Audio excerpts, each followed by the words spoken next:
वजीर आजम इमरान खान की हिदायत, कम आमदनी वाले तबकों को रिलीफ देने से मुतल्लिक इजलास में बोले, अवाम को चोरी और निजाम की कोताहियों से बचाया जाए। वजीर आजम से वजीर कानून फरोग नसीम की मुलाकात, अहम कानूनी उमूर पर तबादला ख्याल किया गया।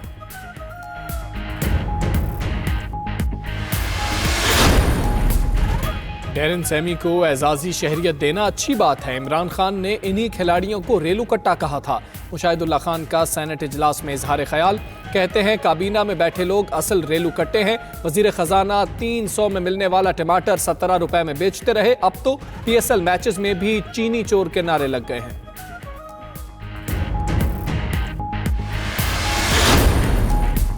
उम्मीद है कल अमरीका और तालिबान के दरमियान अमन मुआहिदे पर दस्तखत हो जाएंगे। वजीर खारजा शाह महमूद कुरैशी का अहम बयान, कहा कि पाकिस्तान को अमन मुआहिदे का हिस्सा बनने की दावत मिलना एक एजाज और हमारी कोशिशों का एतराफ है। पाकिस्तान का तशख्खुस उभर रहा है और भारत का नीचे जा रहा है।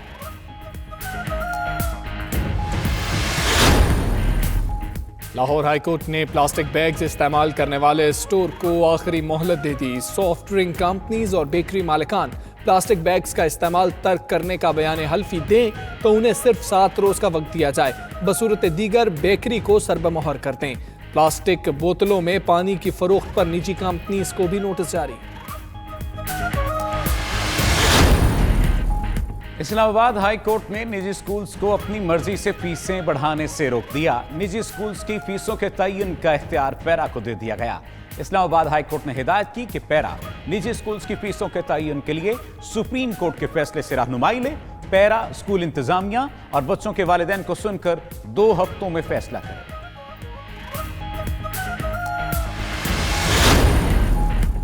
Narowal sports city case, Islamabad की एहतसाब अदालत का नैब को 1 माह में रेफरेंस दायर करने का हुक्म।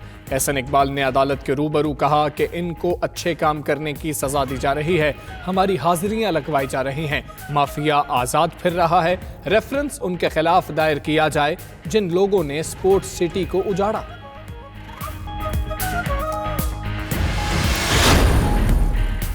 शहबाज शरीफ के दामाद अली इमरान निजी बैंक के डिफॉल्टर निकले। बैंक ने 27 मार्च को जायदाद नीलामी की डिग्री हासिल कर ली। DHA लाहौर में अली इमरान की 2 कनाल की जायदाद की बोली 4 करोड़ 80 लाख रुपए रख दी गई। महकमा कॉलेज सिंध में बेज़ाब्तियों का इंकशाफ। 2016 से 2018 के दौरान कॉलेज में खर्चे के बिल जमा नहीं कराए गए। 15 करोड़ 56 लाख का खर्चा जाहिर किया गया, लेकिन ऑडिट नहीं कराया गया। कराची और सक्खर के कॉलेजेस और दफातर में करोड़ों रुपए खर्च हुए।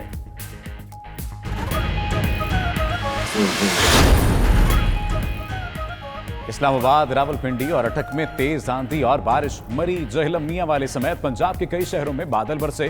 कराची में भी मतला अबरालू। उधर स्कर्दू, शिगर समेत बालाई इलाकों में बर्फबारी। आजाद कश्मीर के बेशतर इलाकों में भी बारिश और बर्फबारी का सिलसिला शुरू हो गया।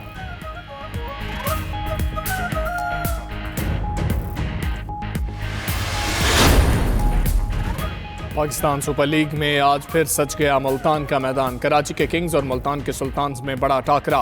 किंग्स ने टॉस जीतकर सुल्तान्स को उनके होम ग्राउंड पर पहले बैटिंग की दावत दी। मुल्तान वालों का जोश खरोश उरूज पर, खचाखच मैदान भर गया।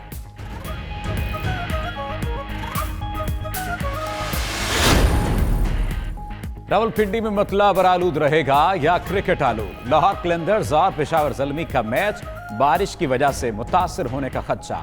ग्राउंड में ताहाल पानी मौजूद। PCB के मुताबिक बारिश के बायस टॉस न हो सका तो टिकट 100% रिफंड होगा। बारिश के बायस इस्लामाबाद यूनाइटेड ने भी प्रैक्टिस सेशन मंसूख कर दिया।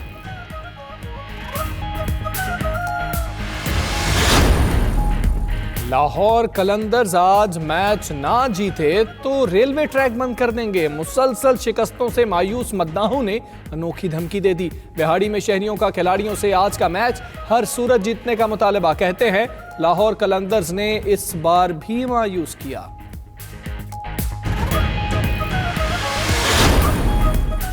विमेन T20 वर्ल्ड कप में पाकिस्तानी कुड़ियों का अहम इम्तिहान। इंग्लैंड ने पहले खेलते हुए 159 रन का हदफ दिया। जवाब में कौमी टीम की बैटिंग जारी। एमन अनवर ने 3, निदा डार ने 2 विकेटें हासिल की।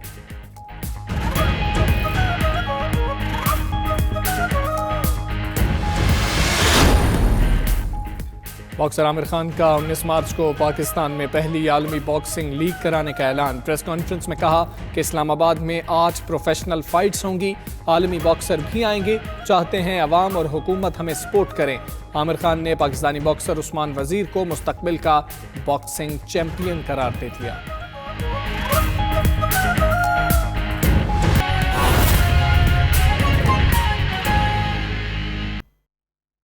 उन बच्चियों से जो दिल्ली के अंदर यूनिवर्सिटियों की और वो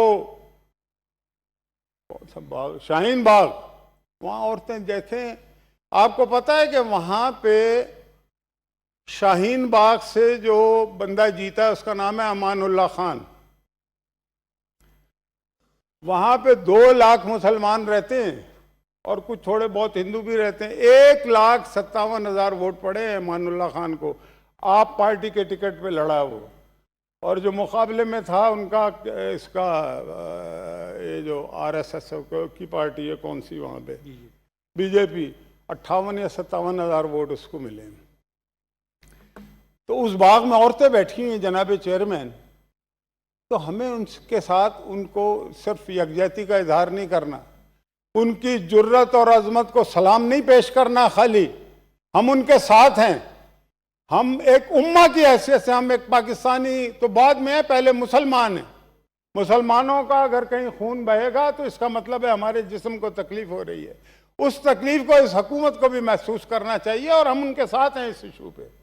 वो जो भी ऐसा कोई एक्शन लेंगे हम उसमें उसका साथ देंगे और इस जुल्म को बंद होना चाहिए।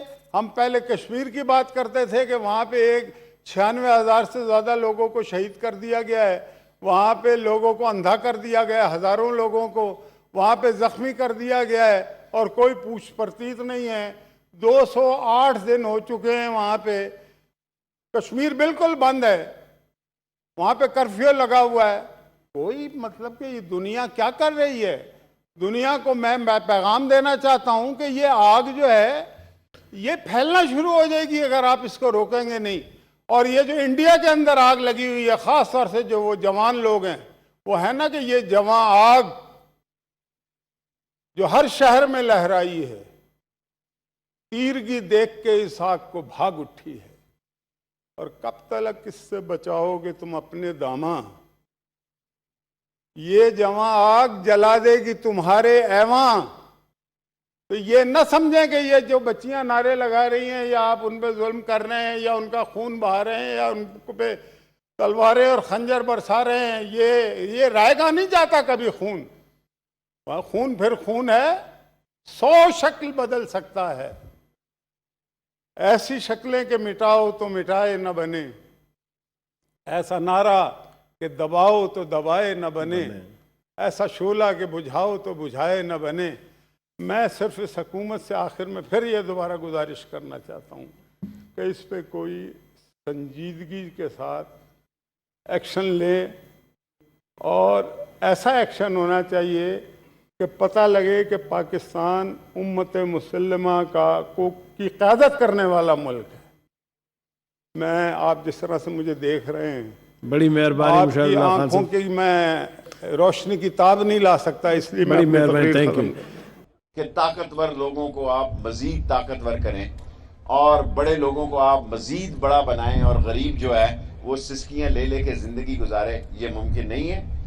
बाकी ये कोरोना वायरस जो है, इस पे मैं कौम को कहूँगा कि इंशाअल्लाह ताला अल्लाह ने चाहा तो हम इसका एहतियात भी करेंगे और मुकाबला भी करेंगे। सबसे अहम बात, हिंदुस्तान के दिल्ली में जो कुछ मुसलमानों के साथ हो रहा है, 40-50 मुसलमान इन 3 दिनों में शहीद हो गए हैं।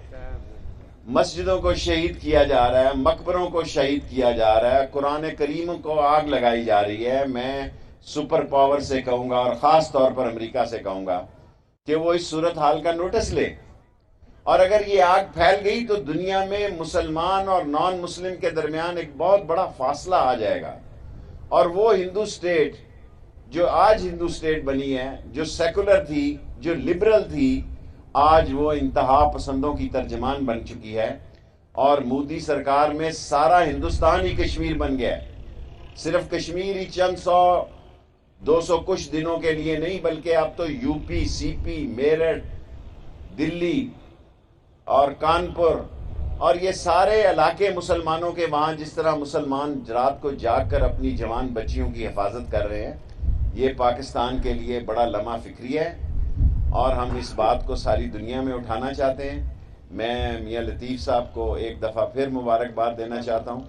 अल्लाह ताला उन पर बरकत डालें, क्योंकि रेलवे का पहिया चलेगा तो ये मुल्क चलेगा और पैसेंजर ट्रेनों से नफ़ा नहीं हो सकता। पिछली दफ़ा हमने किया, लेकिन दुनिया में किसी जगह पैसेंजर ट्रेनें आमदन नहीं करती, फ्रेट ट्रेनें आमदन करती हैं।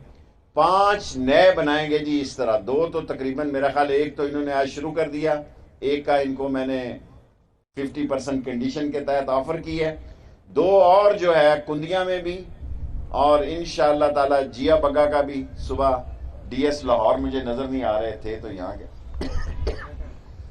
रेलवे काम करे ना जी तो जबरदस्त काम करती है, इस तरह काम करती है सुपरसोनिक, और ये रुक जाए तो फिर रुक जाती है।